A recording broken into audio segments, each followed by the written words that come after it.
Hello, we are going to start the session, restart the session with a panel session. And we are still missing Holm. If somebody knows where he is, please ask him to join. Okay, so we're now going to start with the panel session with our 4 panelists.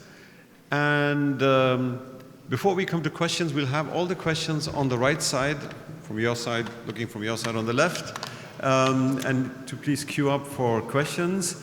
And to kick off the questions, I'd like to ask all the panelists a double question, which is, on the one hand, what should we be doing as skeptics or also as society or as individuals in the face of these, how should we get involved? What are the actions we can take? Some of us are not experts in the area yet, at least. What can we be doing? And the other question is the other side of it.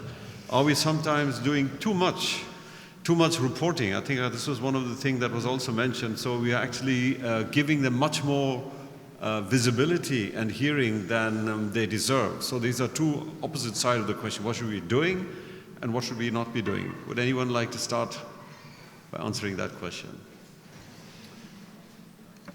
Yeah, I think, thank you. I think both are extremely important questions. I would respond on the second one first. What should we not reporting on?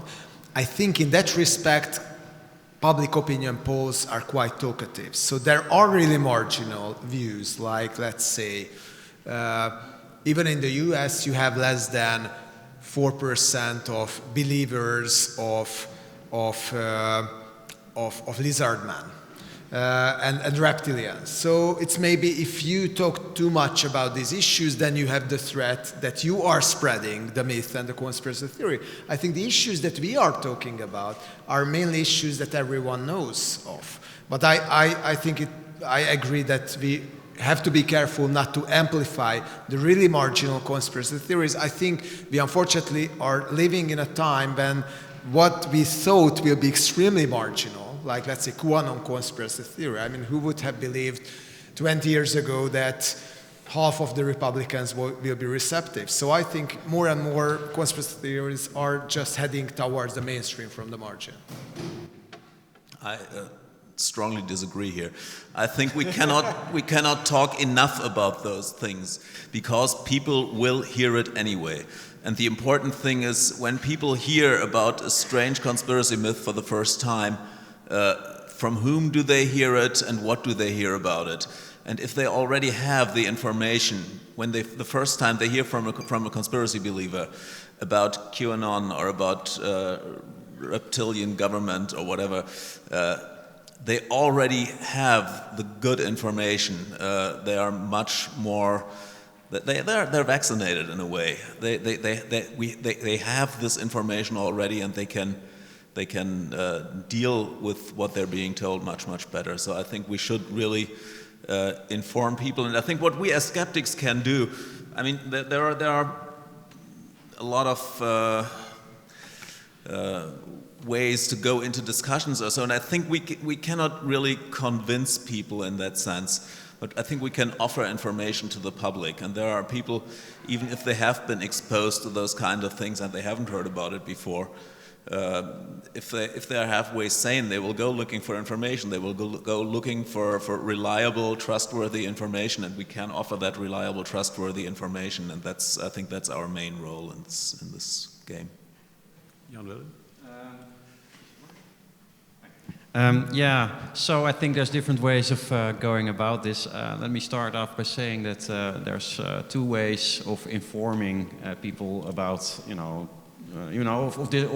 trying to refute conspiracy theories. That's pre-bunking and debunking. Pre-bunking is when you prepare people for a conspiracy theory and give them the right information before being confronted with it. And debunking means, after being confronted with it, you try to refute it. There's actually evidence that both can be quite effective. So in that sense, I think as skeptics, we do have an important responsibility. And I think it's also important to realize that conspiracy thinking isn't binary. It's not that, there's a couple of people who believe in all the crap that the internet has to produce and the rest believes in nothing. There's a lot of people out there who are just uncertain what to believe, and if you don't act and you leave it at their own way, then on the internet they're going to find a lot of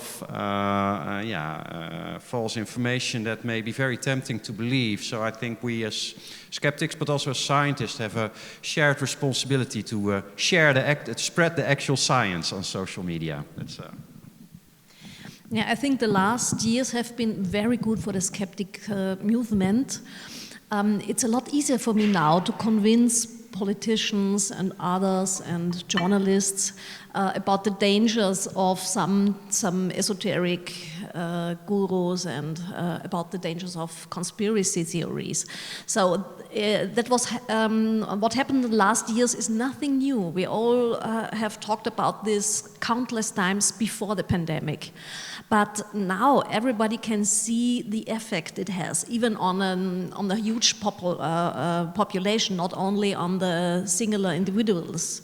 And this is giving us a lot of traction now, a lot of attention. So just keep on the good work and see that we get young people into the movement, because we need to also reach them over TikTok and over other kinds of platforms. So not only writing blogs or not only the kinds that we would use, but use as many different and as many creative ways to give on the message. Yeah, that's an interesting thought, that it's been putting us skeptical organization on steroids, if you like, in the last couple of years, because we have a new topic to deal with. But I think we have the first questions in line. Thank you. Ulrike, my question is, you wanted to build, or how to build bridges. I have the opinion we also have to destroy bridges. And in Austria we have homeopaths. All homeopaths are certified physicians. So they sometimes they all had studies, pharmacology and so on, and then they went the wrong way sometimes, and some did a second wrong way. And I can't accept that physicians who are certified physicians and who work claim that viruses do not exist. They have to be thrown out of their medical chambers, and their license has to be withdrawn. And they are very aggressive. They are going into the media, in TV. They also bring you to the court, and then they ask for an expertise if viruses exist or not. And this is really time-consuming, as it's awful, it's dull, and it's highly stupid. When dealing with conspiracy theories and also with esoteric belief systems, we always have to divide. There are one are the believers on one side, who really just believing it with, from the bottom of their hearts. And then we have people who are the influencers and who produce the material. And we have to take a different approach to these two kinds of people. So to the pure believers, it's about really building bridges, about talking to them, about not alienating them. But for the producers, we have to use a very different approach. We really have to prosecute if they are doing fraud, or if there's anything we can prosecute. And it's really a big business. Also conspiracy theories is business. You can make so much money with conspiracy theories. If you go to the homepage of the or Telegram channels from the influencers, they always collect Spenden. Donations. They collect donations, or they sell some products. So it's a business, and it's a way to further your own political agenda. So I agree with you. We have to be a lot stricter with the ones who are making the material. If I may also briefly say a few words about that. I think it's also important to distinguish between people who use conspiracy theories as their profession, what you refer to, people who are calling themselves physicians and then use homeopathy to try to cure diseases, versus conspiracy theories in your personal sphere. I just talked with my colleague and I told her I also get a lot of emails from people who are desperate because their son or daughter is sinking away in this swamp of conspiracy theories, or the divorce is on the loom. And I think in those sorts of situations you actually want to learn and try how to connect, and that's the best way of pulling them back. But I also completely agree with you, people who have a profession that requires a scientific mindset and then use homeopathy to try and cure diseases. Absolutely, I absolutely agree with you. So it's important to separate the personal from the professional sphere. That would be my response. Yeah, one more thought following up on that is that, I think we just should not apply the same standards on, let's say, professional spreaders of conspiracy theories, in the sense that too much empathy, too much hearing of them, too much involving into public debates. For example, in Hungary at least, I think the examples are rather bad, in the sense that you have a very persuasive conspiracy believer whose only job is to persuade others on things, and he makes very harsh, obvious statements, speaking well and so on. And you have a scientist on the other side. Not all the scientists are very good speakers. They say, okay, you have this in certain cases, that on other cases, so talking about probabilities and so on, and is not really convincing. So I think if you turn to conspiracy spreaders with too much empathy, then finally I think you just give big room for their thoughts. So I think it's just important. It's a different thing if you have to persuade someone, if you want to persuade someone personally, and if you have an audience to that, because I think the strategies should differ also in the two cases. And it's not even just empathy. It's also the way of arguing that exactly. Scientists have is sometimes not very qualified for the public. Exactly. We talked about during the break. I talked about 5G and the German Office for Radiation Protection. Their statements on mobile phone radiation are typically along the line: there is currently no proof that mobile phone radiation is harmful, which is scientifically perfectly correct. I mean, that's exactly what there is currently no proof. But the conclusion, of course, is there is currently no proof that it's harmful, so there is absolutely no reason to think that it would be harmful. And that part is typically left out. So that's, and there I think we as skeptics also have a role in kind of translating and interpreting what science says, because many scientists will just stay with this science speak, and especially if they're in an official position. In the UK, it's fortunately it's a bit different. They are the official sources, Surgeon General and so forth, are a lot more forthright in what they say. But in Germany, unfortunately, they're very much staying behind this safe lectern of their scientific wording. Andreas? I'd like to sort of follow up on the first question, but what triggered it was one of your slides, Ulrike, when you gave both the recommendation to not leave conspiracy theories unchallenged in the public sphere, because otherwise they might be misunderstood as mainstream opinions, but at the same time said don't give them too much attention. And of course, as organizations or individuals, we can decide on what we blog, what topics we pick. But what about, say, in commentary sections of newspapers, or in threads and posts on social media? When do you decide we can't, for all the silent readers, leave this claim unchallenged? And when do you decide better not engage, because otherwise we're just giving attention to something that might be dismissed by most who are just silent readers. And if I may, a short methodological question for Jan. Do you know anything about your dropouts? Is there a cluster in who decided not to continue? You have to decide from case to case, of course, but you always have to keep in mind both sides.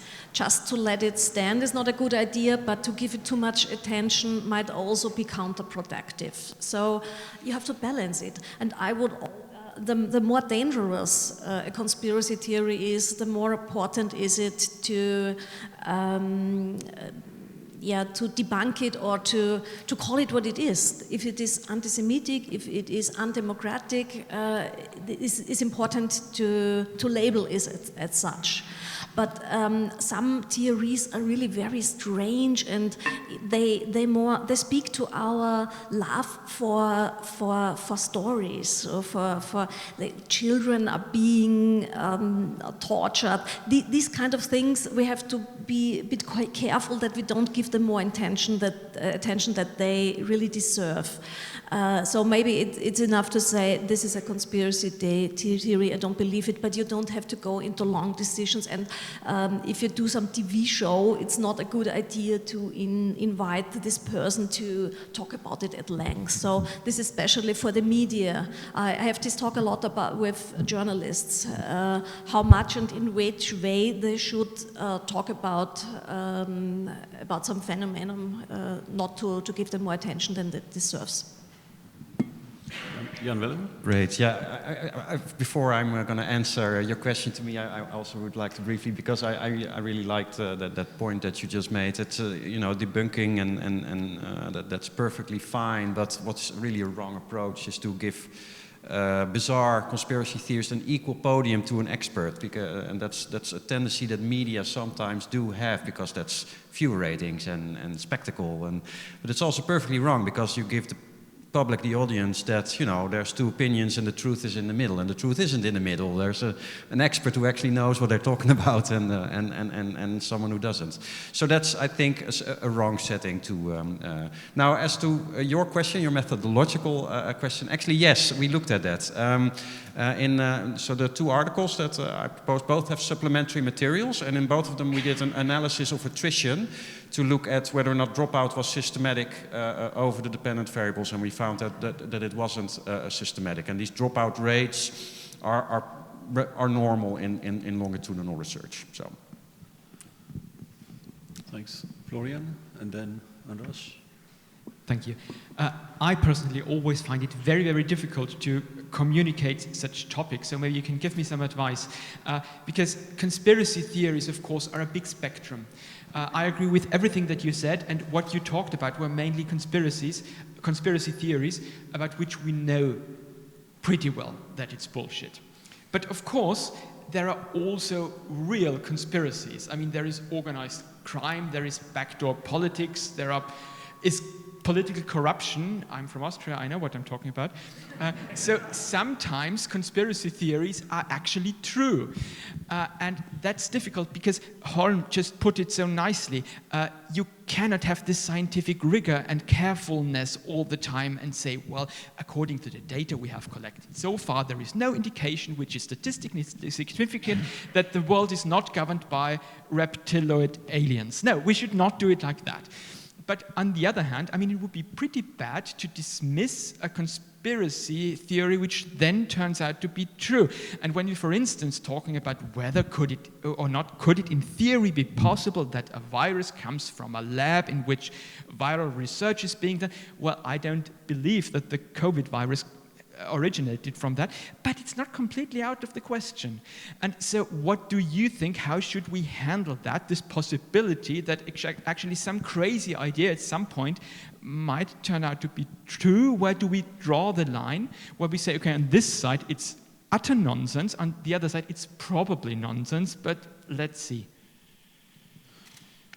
I'm happy to take this one. I wrote a chapter in my book on that because I think it's pretty important. And also my experience is that if you talk to people who tend to believe in some conspiracy theories, rhetorically it's also a good first statement that I don't think all the conspiracy theories are ludicrous. And I define conspiracy theories simply as beliefs on conspiracies. And as you say, beliefs, conspiracies exist in politics, in sports, in economy, and so on. You can even cite examples like, let's say, Watergate scandal and the emission scandal of Volkswagen and others, and so on.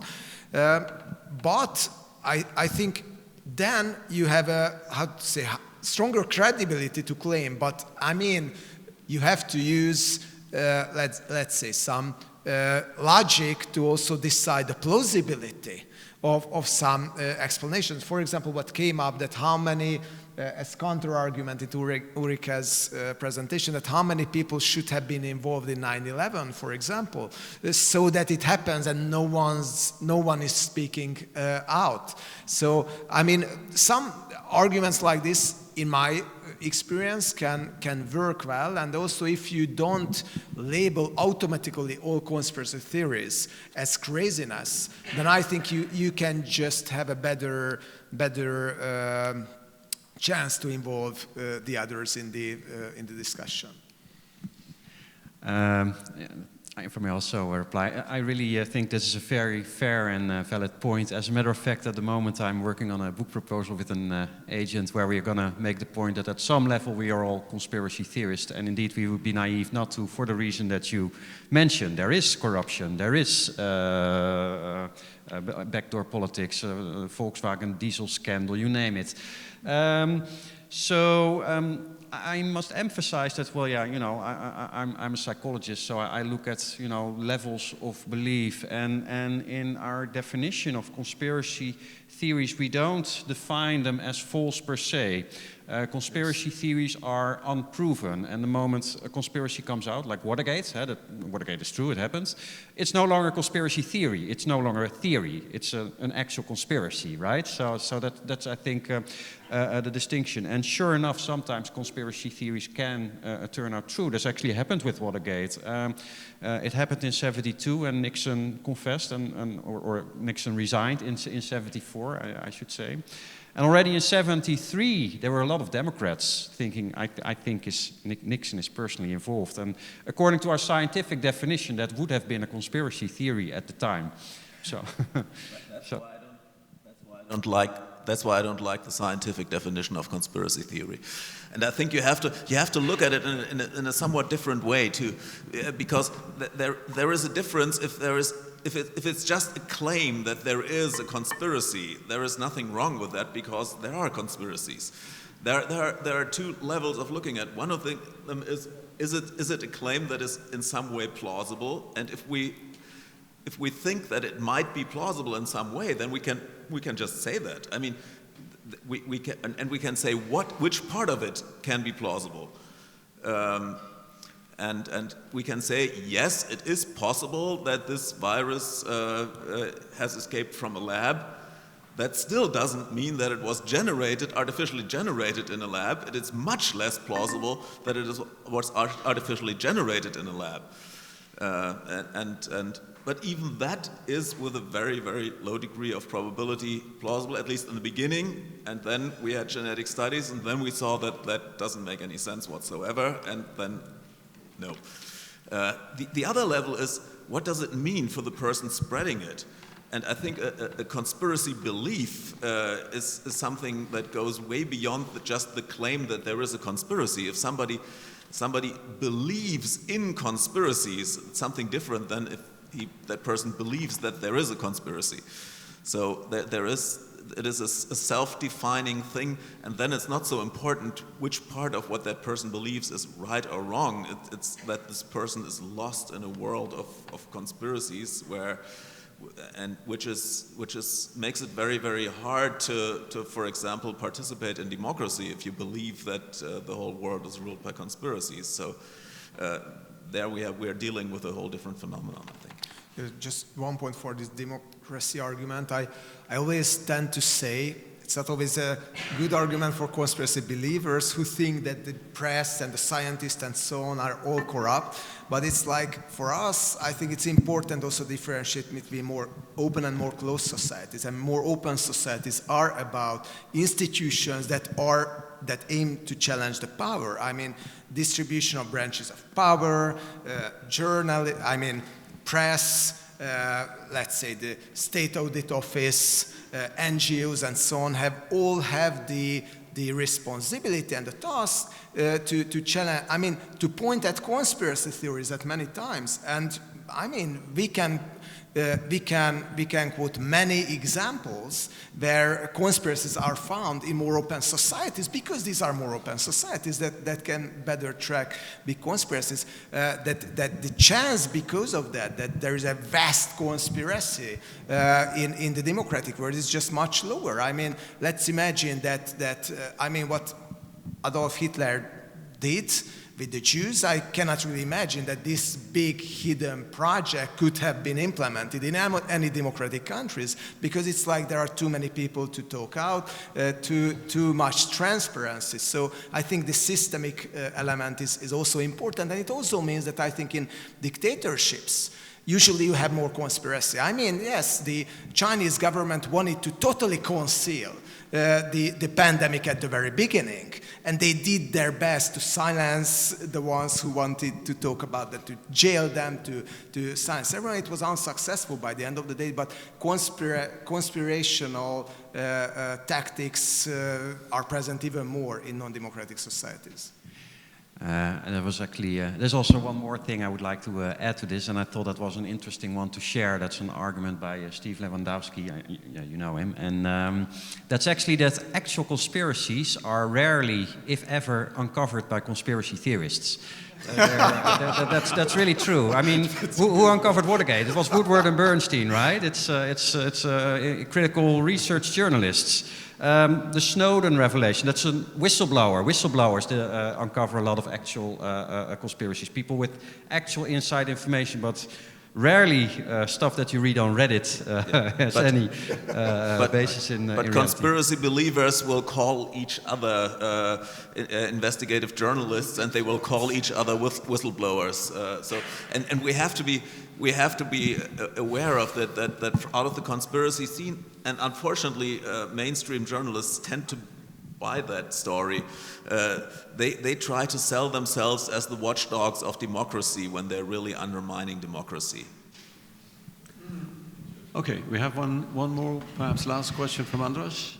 I think pre-bunking is a fascinating thing, and it's good to see a growing amount of evidence supporting its effectiveness. However, it's most effective when it's exposure to any kind of conspiracy theory. However, is there evidence to support that it's cross-effective? So even if someone has been exposed to a lot of different conspiracy theories, if we walk them through the techniques that can be used in the propagation of these, is it still effective when they are being exposed to others? So can we build that immunity? I like the analogy, and that it's called inoculation, so it's really good. So how effective can it be after exposure to others? Yeah, pre-bunking is indeed a form of psychological inoculation. Sander van der Linden calls it like a psychological vaccine against conspiracy theories, because you prepare people for the conspiracy theories and provide the relevant facts before they're being confronted with it. Interestingly, he also finds that much like the COVID vaccine, the effect wears out over time. So you need to give people a booster after a while, so to speak. But yeah, if people already have been, but there's also a difference with the vaccine, because you're already alluding at sometimes people already have been exposed to it, but then it also works, but it's labeled different. Then it becomes debunking and not pre-bunking. pre-bunking and debunking are really a lot alike, only the timing when it's administered is different. Pre-bunking is before people learn about it, and debunking is after people have learned about it. So in that sense, there's also a difference with actual, for instance, the COVID vaccines. Yeah.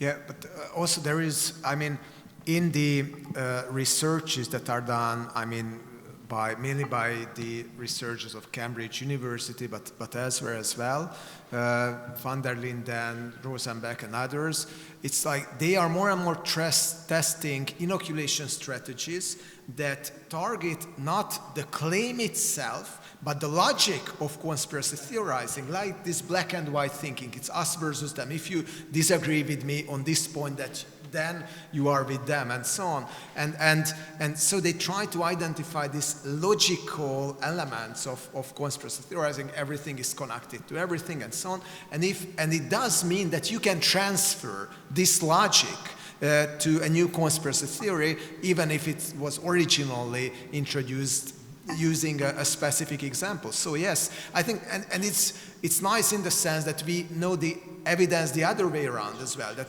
if you believe in one conspiracy theories, it's opened the door for others as well, but it works the other way around as well. If you target the logic of conspiracy beliefs, then it can be helpful. And also there are a lot of games that are dealing with them. I mean, want to use this inoculation logic, and one of them, Bad News, for example, is about that you have to be the spreader of this information. So you are the propagandist, and you learn how it works from inside through a game, but still it helps. And it's again mostly not really matters what the specific conspiracy theory that you're using for inoculation if you target this core logic.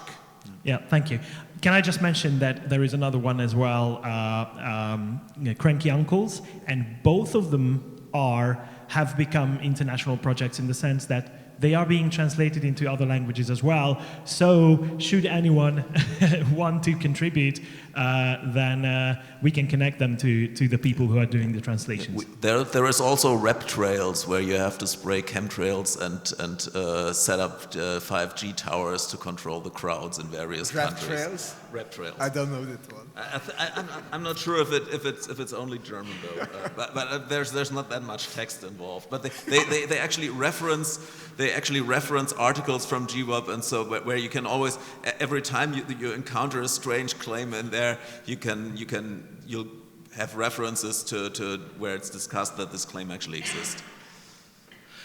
Okay, so thanks very much. You have one more question? I have one Yourself. more question. Okay. And there's one more behind. Okay, then so we need to make it short because we're coming. Yeah, concerning to the question whether conspiracy theories are for losers or for winners, what do you think of the statement that conspiracy theories are for winners on the side of the senders and for losers on the side of the receivers? Is this an option to put it that way? I can partially agree, but I think we should.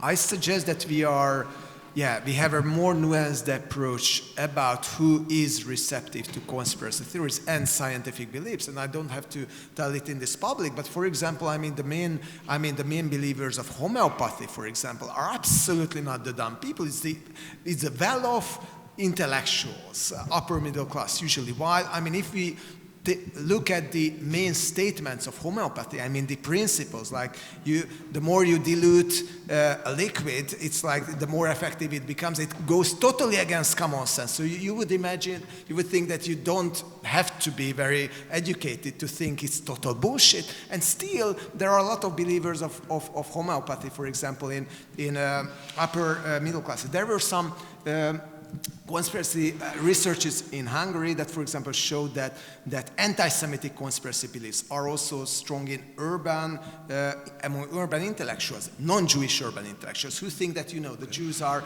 around us taking away our job, it's a tough competition, and so on. So I think that, yes, it's true that if you look at most of the studies, there is some usually weak statistical correlation between loserness and belief in conspiracy theories, but it's not, you know, a rule that you have to apply everywhere. And because if you through the I always, as a social psychologist, tend to say that we are all, believers of conspiracy theories of certain kind, and none of us is immune, because I think if we try to put conspiracy believers in this very comfortable distance, you know, box, then I think we just lose the opportunity to reach out, to engage into conversation. I think we misunderstood the phenomenon. Also, somebody can be a highly socially settled senior professor and feel like a loser just because he's a little bit less respected than he was 10 years ago. Yes, yes. We have a very last question, then I have to close. Please, very quick the question and very quick the answers. Theories should make predictions. I mean, are conspiracy theories at all? Are there any predictions made by conspiracy theories which have turned out to be correct? I don't know of any conspiracy beliefs that have turned out to be correct. Something that's been a belief system of somebody, and such a self-defining thing that very rarely, I would say, turns out to be true.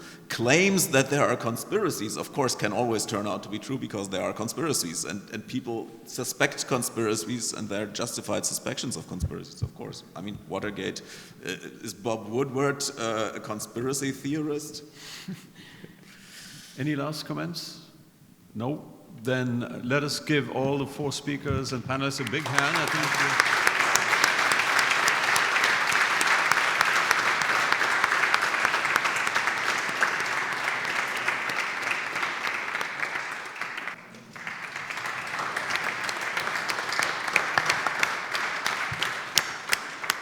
So if I understood this panel correctly, it's the conspiracy theorists never get eaten by the tiger? Is that correct, Florian, that the conspiracy theorists do not get eaten by the tiger? Okay. By the way, if you are interested about the real conspiracies, there's a researcher, if I'm from Oxford, I think, who calculated the probability of a conspiracy being true based on the people who believe in it and the money required to sustain it. His name is David Grimes, so you can look up his conspiracy algorithm. Anyway, so I would like to ask the speakers. I was asked a few times during the last few days if the slides are going to be available. So if you are amenable to sharing your slides, we will then contact you after the conference, and we'll make it available at the EXO website if you're interested in downloading them.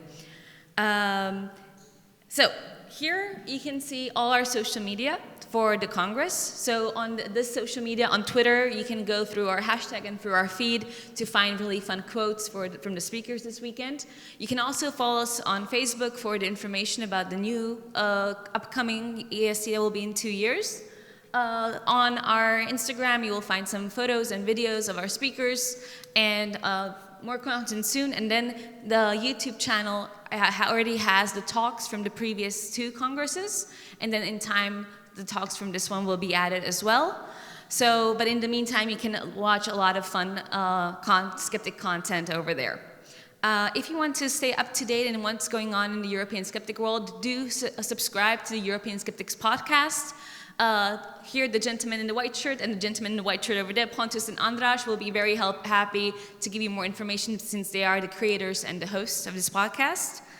And if you're staying here later today, if you're leaving tomorrow, you can tweet at us and to let us know, and we can figure out some evening beer again or something together. One more thing. A person that's not here is our beloved board member, Michael Heap, who's also been a huge influence in the European skeptic movement. And this whole weekend, we were talking about being an empathetic, kind person first and a skeptic second, and he's really a walking example of that. So I would ask you, we would just make a short video, and if you all could say, scream, "Hi, Michael." He cannot be here for health reasons, so this will make him very happy that we remembered him. All right. 1, 2, 3. Hi, Michael. So. Yeah, oh yeah, there he is. There's Michael. Talking about how to teach skepticism to kids in that video. So, what we learned this weekend is that there is a difference between what skeptics have to do and what scientists have to do, and our roles do not always are not the same, and they shouldn't be the same. We should be careful, especially what we heard now, was when we get invited into public debates, who it is that we're debating against. And if we want to do that in the first place, for example, I'm sure you all know Paul Offit, who refuses to go to any public debates with anti-vaxxers. He just doesn't want to be put on the same level as they are, but it's always a personal choice for you to do that. Just always keep that in mind, who is being put on the same level as you. And of course, support one another and be kind to each other. I know that we skeptics are toughest amongst ourselves, on ourselves, even more than we are on the cranks and the conspiracy theorists and the woo people, but we should also have that kindness and charity to ourselves as well. We talked a lot about what it is that we can do as an everyday skeptic, and we talked about editing Wikipedia. We talked about translating various articles, and I want to mention one thing that I realized when I was watching today's talks, and that's stock photos. Because if you look at, for example, at Pixabay, which is a big source for stock photos, and just type in GMO, you will see horrific pictures of needles being put into apples and all of that kinds of stuff. And if that is the images people see when they type in skeptic topics, if the images that come up first are the conspiracy images or the pseudoscientific images, that is another kind of uphill battle that we might not realize that we have. So if you are any good with photography, right? You can add both to stock image sources like Pixabay or Wikimedia Commons. Just keep that in mind as well. And we have to go where the people are. I think was a radical shift in the dynamic of how academia is perceived in the last 20 years. Before, it was the public that would go to the Mr.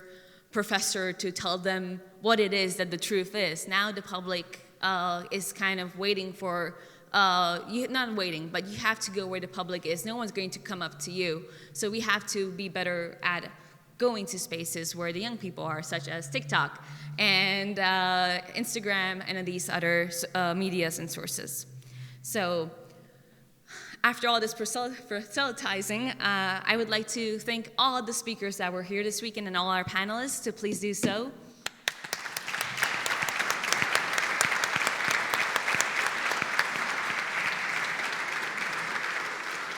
And we would also like to thank all our supporters like the Giordano Bruno Foundation, the Hans Albert Institute, the Replanet Association, Skepsis, VTDK, and of course our gracious host, the Austrian Skeptics.